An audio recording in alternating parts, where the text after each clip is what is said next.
Hey everyone, this is Stan Gendlin with Real Estate Skills. In this video, we're going to be talking about seller financing or how to invest with creative financing. If you like what you hear in this video, hit the like button, subscribe, comment down below what else you want to hear, and make sure you click the link in the description to get our free resource and tell us what else you want to learn about. So in this video, we're going to be talking about what is seller financing, how to use it, how it benefits you, what are some of the disadvantages and advantages of it, and how to apply it to your real estate business today. So first, let's talk about what is seller financing. Seller financing is anytime you make some sort of deal with a seller about financing the home you're buying from them. That could be anything from them giving you a mortgage to just buy the home without having to pay them cash at closing, or they give you a portion of that so you can renovate the home and then sell it and pay them back. Or they could just possibly let you take over the mortgage and make those mortgage payments and not have to bring your own money to buy that house. So here's how seller financing works in real estate. Let's say you find a house for sale from someone that's owned their house for a long time. The house is worth $200,000 or maybe in today's society $300,000 for a starter home. A $300,000 home with no mortgage on it. You guys ink a deal to buy the property for $300,000. There's no mortgage on the home and the seller says, hey, maybe I want to get some more money out of this. Would you like for me to basically provide a mortgage for you, no different than a bank at a set interest rate, and then you can make me monthly payments or pay me at the end when you sell the house, and I get all my money plus some extra interest. So it's a great way for a seller to delay paying taxes because they don't actually get the money until the house is sold and the money is repaid. Or they can charge interest to you by borrowing from them the purchase price that you two have agreed on, and then you pay them some extra interest over the time that you're owning the home, renovating it, selling it, so they could possibly make another $15,000 on a $300,000 purchase if it takes you a year to buy, renovate, and sell a home. There's a lot of benefits to you and the seller by doing this process with them. So to summarize how seller financing works, it is the process of you putting a home under contract with a seller and then basically creating a mortgage for you, no different than a bank where you're borrowing the money from them, but only on paper. There's no money exchanging hands unless you agreed to maybe give them some sort of down payment, and the rest of the money would be paid when you finish the home, refinance it, or sell it. They get paid back during that process. So just like we talked about before, here's how you can structure a seller finance deal. Again, let's say you found a home for sale for $300,000. The seller has no mortgage on it, so it's free and clear. There's no liens on it. So you agree with the seller to buy the home for $300,000, and maybe the seller wants a $20,000 down payment so he can go and pay some bills with it. So he creates a mortgage with you, usually with a title and closing company or a closing attorney, and then it gets recorded at the closing table as a lien against that property. So now you own this home with $20,000 down, and there's a mortgage against this property on the terms that you negotiated with the seller. That could be a 5% interest rate when the property is closed. That could be a monthly payment of 5%. That could be no payments until the end. It's up to you and the seller to negotiate a creative deal that works for everyone. Remember, the point of seller financing is to make sure everybody wins at the end. So maybe a seller wants $315,000 for the home that they're selling to you, but you could only pay $300,000.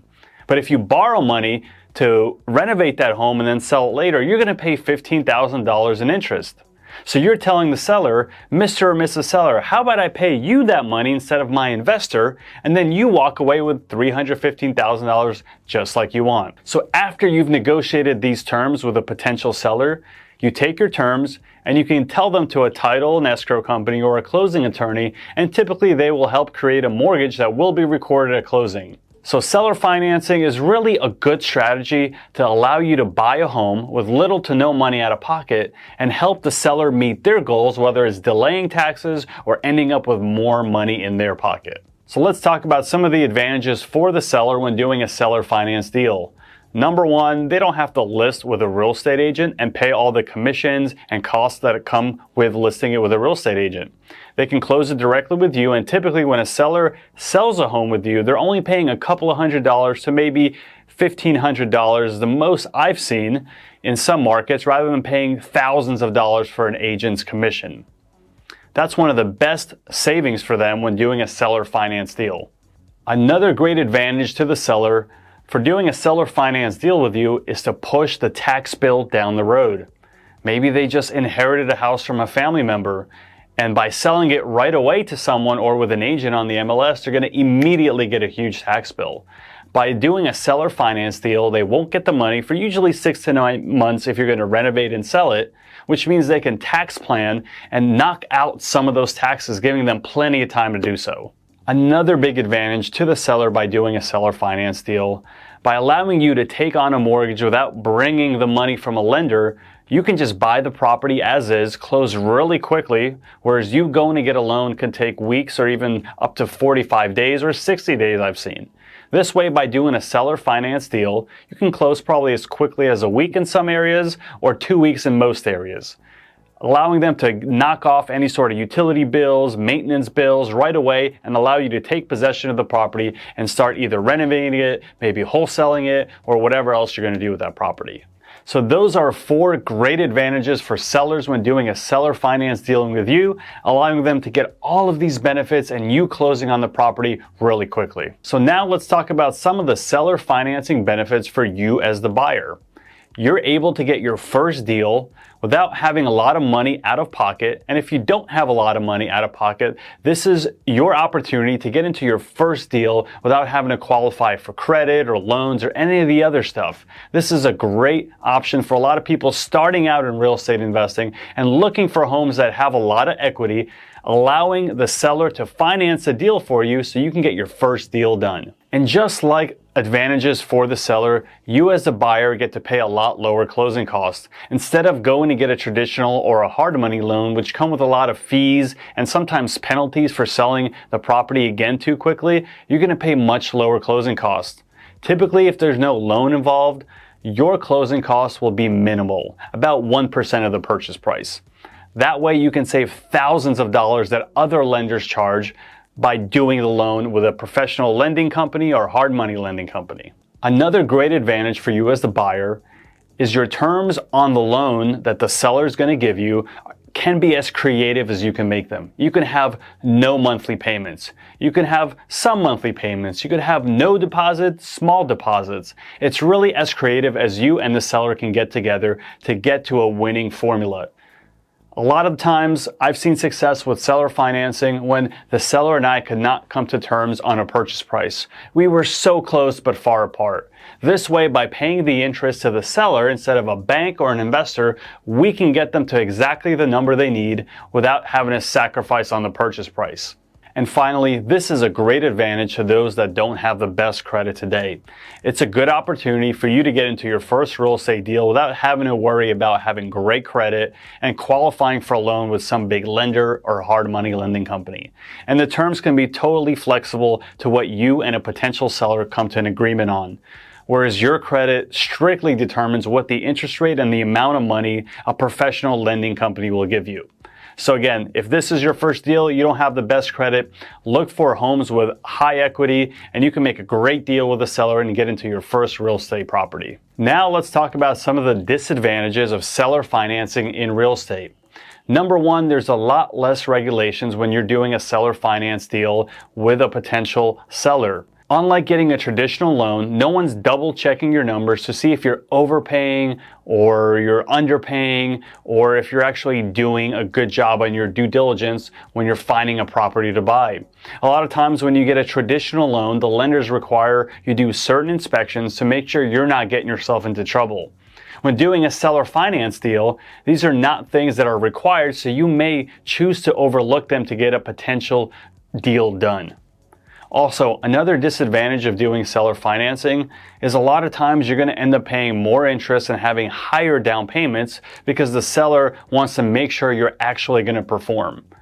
So if you don't do a great job negotiating a seller finance deal, it might actually end up costing you more money, whereas a traditional loan or a hard money loan may actually save you money in some situations. And finally, maybe one of the scariest things you're going to have to overcome when dealing with a seller is the fact that you might give them no down payment or a small down payment, start renovating a home, doing a lot of damage to it, and just walking away. And they're going to be stuck with a home that's worth less than what they tried to sell it to you. So you need to make sure that you have a legal professional that helps guide you through this process, and you know what you're getting into and do the proper inspections before doing a seller finance deal. So now let's talk about 4 things that you as a buyer should know before doing a seller finance deal. Number 1, you need to make sure that you actually bring up the seller financing option. Most sellers don't know about it or won't think to offer it. So you have to understand how seller financing works, having a legal professional on your team that can walk you through a contract and walk you through that process, and bringing it up in a professional way to a seller so they feel comfortable doing that deal with you. And you need to be ready to sell yourself to the seller. It's a very scary option for a seller to give you a house without getting all the money or just some of the money. So you need to sell yourself as a confident, professional real estate investor who's going to do right by them, and they're going to get all their money at the end just as promised. Next, you usually should not expect getting much better interest rates and terms than a regular bank. A lot of times sellers will agree to seller financing for you, but they will require a substantial down payment, and they may require you still make those monthly payments. And almost always the interest rate is not going to be better than getting a traditional loan. Finally, the last thing we want to recommend, if you're going to do a seller finance deal, work with an escrow or title company as well as a closing attorney to do a title search and make sure that property has no liens on it. Usually the only time a seller finance deal works is if a property has no other liens, because those liens supersede any seller financing that that person will do with you. Now let's talk about the 3 things a seller should know when thinking about doing a seller finance deal. Number 1, try to negotiate the shortest possible period for a seller finance deal. You want to get your money as quickly as possible, giving the buyer as little reason to delay paying it off and just pushing the bill down the road. And make sure if you're doing a seller finance deal where someone's going to be renovating the property, you're constantly asking for updates and making sure they're actually doing what they say. Secondly, as a seller, if you want to maximize how much you get from a property, make sure you're actively pitching the seller financing option as part of the sale. By pitching seller financing, you can actually ask for more money than just on a normal sale. You're allowing a buyer to come in and give you more money and not have to bring it from day one, allowing them time to renovate it and rent it and refinance or renovate it and sell it, so they don't have to bring all this money, and they might be more willing to pay you more if they don't have to come out of pocket with all this money. So make sure it's part of your pitch when you're selling a property. Finally, if you consider doing seller financing on a property as a seller, make sure you understand the tax consequences and talk to a legal professional. And if you're doing a seller finance deal where the home is going to be financed for a good period of time, let's say 2, 3+ years, you might want to seek out the services of a servicing company, which will actually collect any payments for you and make sure the property is in good order. Those are the most important things to know whether you're a buyer or seller and thinking about doing a seller finance deal. It's a great opportunity for new investors, and it's a great opportunity for sellers to get more money. If you like what you heard in this video, check out the link in the description to get our free resource for more information. Like, subscribe, and comment below what else you want to hear. Happy investing.